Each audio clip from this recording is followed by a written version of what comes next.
This week on C Plus News Time, Netflix has a mixed relationship with Khan, and there are some very funny women writers, damn it. I'm sick and tired of people only talking about mainstream male writers of the world. It's time for another Tina Fey, another Amy Poehler. Who needs Louis when you've got Tracy Wigfield and Sashir Zamata? I'm going to give you the lowdown on which writers to check out, and there's also a story about Netflix being booed by the French. What hasn't been booed by the French? Poor taste in clothing choices. That was not good. I'm sorry. While I use the next 30 seconds to rewrite a stinger, you can go ahead and enjoy this C Plus News Time. Okay. What rhymes with stinky cheese? It's C Plus News Time. Delivering to you the news you didn't know about, the news you didn't care about, and the news you didn't know you cared about. With host, Chad White. Now, here's that host, Chad White.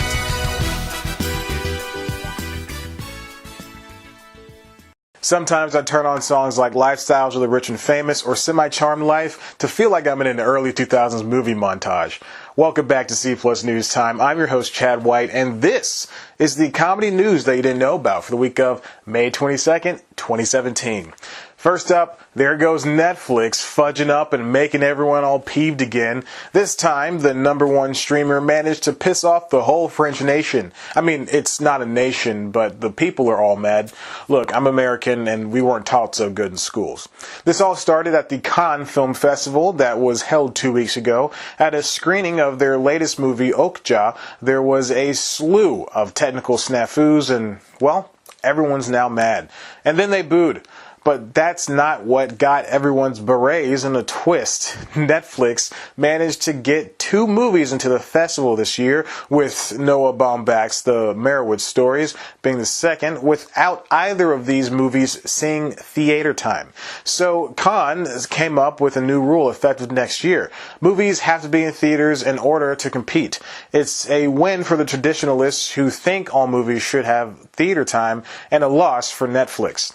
CEO Reed Hastings took to Facebook to air his grievances with the new rules, saying, quote, "The establishment closing ranks against us." This is the same man who had gone on a miniature years-long tirade against theaters. Several times he said something along the lines of theaters, quote, "strangling the movie business," or that they haven't innovated beyond popcorn. Needless to say, Hastings has no good words for the theater, save for the popcorn taste, of course. Netflix's goal, he states, is to, quote, "unleash a film." He sees it as it's the only way for the movie business to grow, but not many people except Netflix's viewers agree. Netflix has been debuting movies on its service for years now. It only recently became interested in awards with its release of 2015's Beasts of No Nation. But to get to those awards, Netflix needs a theatrical release. It has to be noted that both Okja and The Merowitz Stories created the most buzz at the festival. Just look at this nifty chart. That's because of the mass booing and mass praising of both online. Screw the pretenses, the 2 movies were lauded by critics. Additionally, the third most talked about movie was Amazon's Wonderstruck. Maybe these online studios have a place at film festivals after all. Even Ted Sarandos, Netflix's chief content officer, is displeased with how the company has been treated at the festival. Speaking with Variety, the CCO said returning to Cannes would be less attractive with the new theater rule. Let me add that France has a strict window release schedule wherein films cannot be released day and date, and also denies streaming services from airing movies until 3 years after theatrical release. Sarandos told Variety he doesn't think movies should be assessed on their potential profitability, saying, quote, "I don't want our films and our filmmakers to be excluded if they make a choice to go with this distribution rather than another." Netflix is right to want to change things up. Not every movie needs to be a big blockbuster universe where every year a building block is introduced. And not every movie has to be award-worthy. However, Cannes and other traditionalists are also right in wanting to keep the movie distribution club exclusive. Sending a movie out to the masses via a $10 service is great. for the distribution service. They get the most amount of money in that cash pile. They get the clicks, they get the subscribers, they get everything that actual studios don't get. With a theater, studios have a chance at nabbing just a bit more net profit. For the consumer, we get the experience of going to the theater. Now, I hate people. I don't want you anywhere near me when I'm watching a movie, and I don't want to hear you eating. And I could have done without people talking during Get Out. Just shut up and watch the freaking movie. But that experience of seeing a comedy like This Is the End or a scary movie like Saw with 100 others is as exhilarating as it is daunting. For all the hustle it takes to get out to a theater, there's also the enjoyment of hearing all those people laugh at good jokes. Plus, a theater here around here costs about $10 at night, $5 in the morning, so I'm not complaining about the price one bit.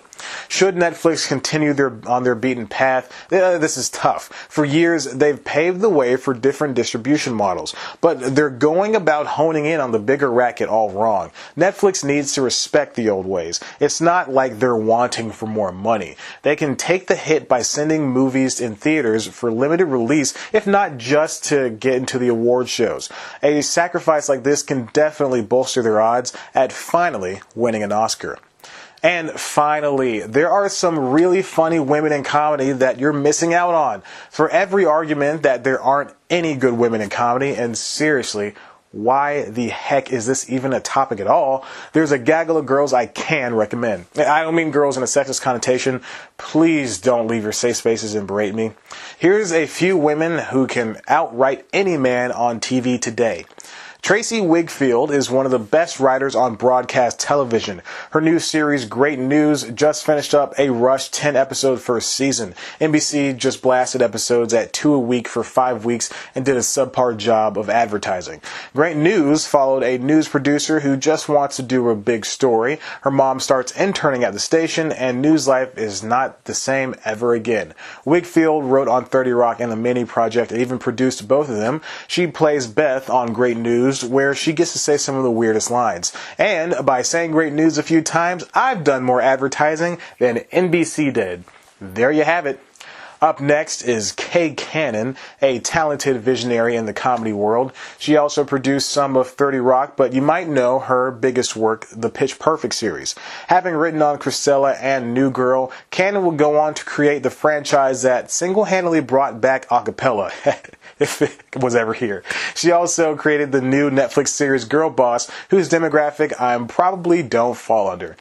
My next pick is a duo, Phoebe Robinson and Jessica Williams. Stand-up is only overcome with too many dudes if you don't know where to look. Phoebes and Jay Willie host a podcast and live show named Two Dope Queens, where they talk to celebs like John Hamm and feature minority, gay, black, Arab, female, and so on, comedians. Their bookings are almost always the best. The show is hilarious. Plus, these two have careers outside of this thing. Phoebes hosts another podcast called So Many White Guys. She's written a book. She co-stars in the Amazon show I Love Dick, and more. Jess's resume is full of things like her huge freaking Sundance movie, The Incredible Jessica James, acting, and stand-up. And no, it doesn't hurt me that both of these ladies' representations denied my request for an interview. Not one bit. Kulap Vilaysack is my next pick for the list. She's one of the biggest comedy chart podcast hosts in the world. Vilaysack co-hosts Who Charted, where she recaps music, movies, and TV top charts. But she's also the creator of CISO's best show, Bajillion Dollar Properties. It's basically Reno 911 for listing shows. On top of that stuff, Vilaysack is a great featured actress on shows like Love and Hot Wives. And finally, the Wild Horses. This group of gals consisting of Lauren Lapkus, Stephanie Allen, Mary Holland, and Aaron Whitehead make improv look so easy. Their energy on stage is fueled by nothing more than their gorgeous personalities and genius wit. When these four get together, whoo boy, you better be ready to laugh your butts off. The Wild Horses are, simply put, one of the best improv teams in the game. Honorable mentions include anyone on the Pistol Shrimps, Cristela Alonzo, Rachel Bloom, Janet Varney, Nicole Parker, Danielle Gaither, Casey Wilson, June Diane Raphael, Megan Amram, Tawny Newsome, Mandel Mon, and Annie Savage. And those are just some of the women I saw on my podcast feed or television just this week. Go out and celebrate the lives of these funny-ass women. I wasn't talking about their butts. I was just saying, Never mind. You'll tweet me either way. Or not. No one watches this crap pile. And that's all the news I have for you for this week on C Plus News Time. Why don't you subscribe and check out one of our other videos? Of course, you can always head to the website, cpluscomedy.com, where we got the latest news, reviews, and all the other good stuff you've never seen before in your life on comedy. You can follow us on Twitter at cpluscomedy. Follow me on Twitter at ChadBlackWhite. Like us on Facebook. Tumblr us on Tumblr. And, guys, I just want to let you know, I am wearing a dress. No, I'm not. I'm sorry, I lied.